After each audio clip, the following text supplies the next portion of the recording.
RWBY. RWBY. RWBY. RWBY.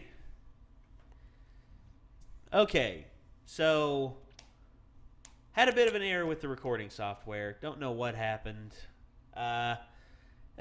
We were in the midst of reviewing this, and then all of a sudden I look up. Hey, the light's not on. So I figured I'd give this another shot. See. Hopefully there are no more errors this time. We'll just have to see. All right. So we are the Renegades, everyone, and we are going to be reacting to some RWBY Chibi, episode 4, and gosh,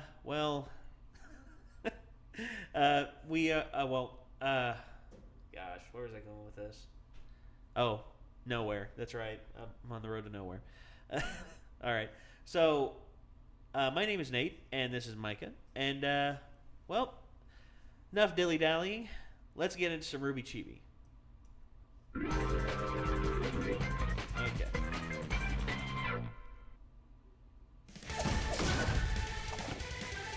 RWBY Chibi.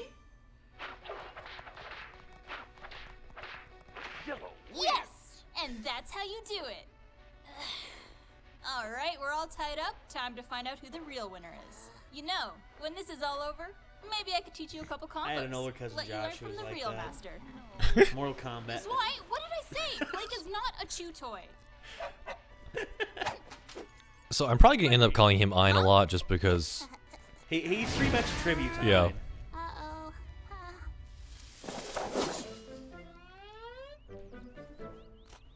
Well, I know who's gonna win this competition.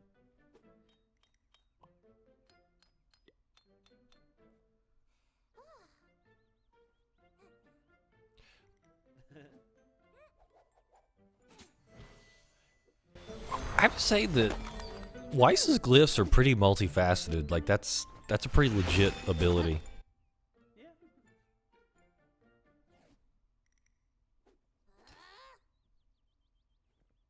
Look at me.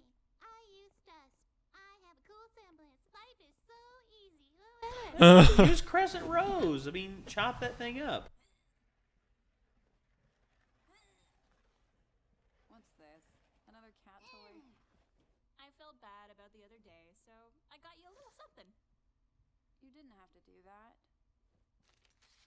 Yang, this is so sweet. I hope you like it. I wasn't sure if it was your style or not. It's perfect. Hopefully it's big enough. Yang, I love it. Whew. Okay, I'm glad. I almost got you a Veil Press, but then I remembered Weiss is more into coffee, and you're more into tea. And so when I saw that tea set, I just knew I had to get it. I just got it. A veil press, not a French press, because France doesn't exist in this world. Yeah. Psst. I'm an idiot. You got tongue hanging out. I was like that playing Fallout 4 last night. I was like.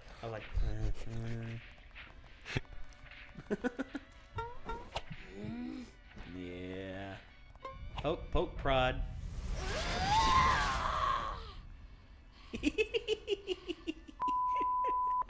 I kind of want s'mores now. Oh, dude, me and my family, we cooked up some s'mores the other day. Oh, so good. Hadn't had s'mores in forever. So, what was it? It was see, they actually have these new marshmallows. They're actually square marshmallows. They're like flat on. Mhm. They're like flat all around. They're like in squares. Oh, dude, I love those. Yeah. Holy crap. Yeah, I didn't really think about it just until now, but like Weiss's semblance is like, I mean, it's pretty crazy because generally like they can sort of only do like one specific thing and they have to be creative with it. But I mean, she can do a bunch of different stuff. I mean, she's like got gravity manipulation, like time dilation, Yeah. summoning, like elemental stuff. Well, as you were speaking, her glyphs are so multifaceted that she can do pretty much anything with them. So it's no wonder they have like a whole dynasty if they all have that, if it's like a hereditary semblance, because it's obviously pretty powerful. Absolutely. I mean, it's tremendous. I mean, semblance, I believe, is maybe hereditary. I'm not sure. I think maybe Crow spoke to that. Yeah, I think it that can be aspect. to an extent, but the Schnee family, I think they indicated that it was like every one of them has it. It's like a dominant trait or something. I was gonna say maybe the mother and the father both have that trait, and it just carries on. Because the sister mentioned something about like all the Schnee family has it or something. I Yeah. thought. I'm sure the comments section will correct me if that's incorrect. Probably. That's I mean, this is the internet, dude. The comment section will rule the day. Oh gosh, I'm liking what they're doing with these. You know, they're taking these fun little stories and they're just having fun. That's one thing Rooster Teeth has always been good at. You know, with shorts and also with Red versus Blue, they take their time doing some things, but whenever it's these short little things that they're just built for laughs. right. Well, I mean, it's really good. It's like we were talking about before. I feel like it's definitely that olive branch for if you've watched the series because it got really dark. It did. And this is the opposite of that. The darkness is yeah. real with this show, man. I mean, gosh. I couldn't believe how dark it got there at the end of the third season. Yeah. And they actually sent out that press notice. It's just like, just to let you know, from here on out, RWBY will be It's like darker. It's like Samuel L. Jackson's character in Jurassic Park. Hold on to your butts. Exactly. Hold on to your butts because we are not in Kansas anymore, ladies and gentlemen. So, and also we talked about this Jean being really the only one that, Jean and Zwei being the only ones that appear Yeah. outside of Team RWBY, which I'm glad they're keeping it kind of small for now because they're getting comfortable with this format. Sure. And then eventually, maybe as it goes on, they'll add in different ones, you know, like Glinda, or as you put on earlier, like Drunkle Crow. Drunkle Crow. Yes. A lot of characters lend themselves to this format, I think, to be really funny. Yes. Well, these chibifications, as I like to call them, as I've seen them do with Naruto series, they also did it with Attack on Titan, which is actually pretty damn funny. Attack on Titan chibified. And now they're doing RWBY Chibi, and I like what they're doing. I like the short format, and also the fact that it's on. The comedy is pretty much on point, and sometimes you don't see it coming. You really don't see and sometimes it's multi-layered. Like, you know, the whole scene with Ruby and Yang. Yeah. That was funny by itself, but then all of a sudden in the background you see Zwei Yeah. dragging Blake. Which it's the completion of a story arc because for 3 episodes we've seen not Ein chasing Blake. You know, so. Yeah, and finally he caught her. How many times do I have to tell you? Blake is not a chew toy. I feel like at some point, if we ever become like legit famous and we're at a convention, we should make like chibi suits of ourselves, just like a big foam head to wear around. Yeah, I could see that. And disguise ourselves as like and people will be like, mascot oh my versions gosh, of ourselves. Oh my gosh, you guys look awesome. I was gonna say, I wonder if the Renegades will have seen you guys. It's We're just like, Bryan, "Da-da-da." well, it's just like Bryan Cranston. Bryan Cranston, he went around dressed as Heisenberg. Oh yeah. He had the full prosthetic mask, and he like heightened his voice. He's like, "Yeah, hi, my name's Matthew," and What's like they've had all kinds of surveys done. I think like Daniel Radcliffe was running around a Spider-Man mask at Comic-Con one time or something, just like a goofy store-bought one. yeah, Mark Hamill went around dressed as a stormtrooper. Yeah. And I was gonna say, imagine him like removing his helmet and just being like, "Hi." Well, he is kind of short as far as like average male height goes. So that'd be kind of funny. It's like, aren't you a little short for a stormtrooper? He pulls off. It's like, Oh, the uniform. it's like, Oh, the uniform. holy crap! And also, Arnold actually went around in full Terminator prosthesis. Oh, I didn't know and that. He actually did it for the Wax Museum. Oh, I did see that. He Yeah, actually yeah, got yeah. to walk I around saw Hollywood Boulevard. Yeah. And he actually went up to an Arnold impersonator, and he's just like, "What are you doing?" He's like, "I am you." My favorite Arnold spoof was when he was Howard Kleiner at the Gold's Gym with like the long hair. Yeah. That was funny. Oh gosh. You know the funny thing is about celebrity nowadays is nowadays everyone knows a face. Everyone knows faces really well because it's available to them. Oh, yeah. At the press of a button, pretty much.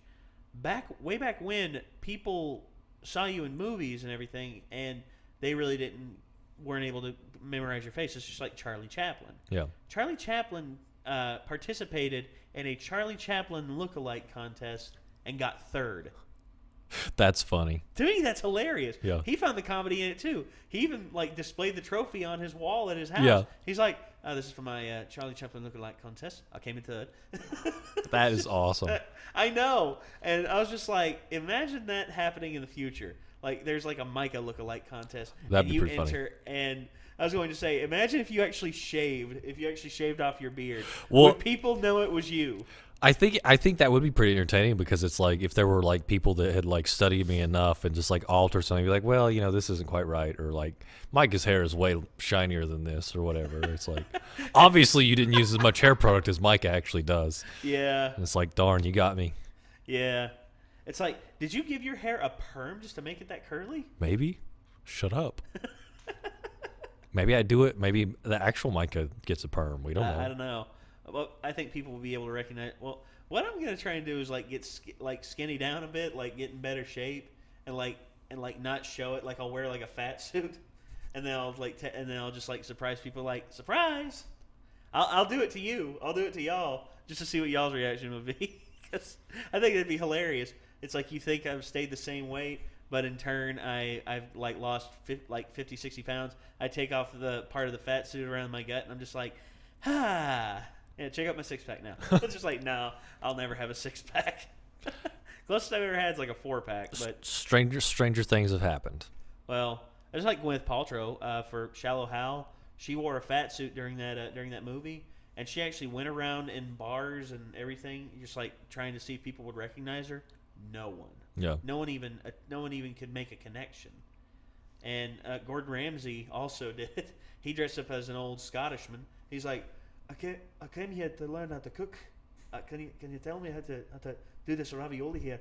And next thing you know, they show him how to do the ravioli. And like after showing it, he's like, all right, let me try it. And he actually does like expertly. And they're like, wow. He's like, wow, you got into that very good. I mean, you're a natural. And all of a sudden he like at the end of it, he like pulls off the fake prosthetic nose and like pulls the hair off. And he's like, I'm sorry, I couldn't resist anymore. And to me, I find that stuff hilarious. Like shock and awe, stuff like that. Yeah. I always find entertaining. All right, so we've gone on this enough. Once again, everyone, thank you all for tuning in. This was RWBY Chibi, episode 4. We are the Renegades.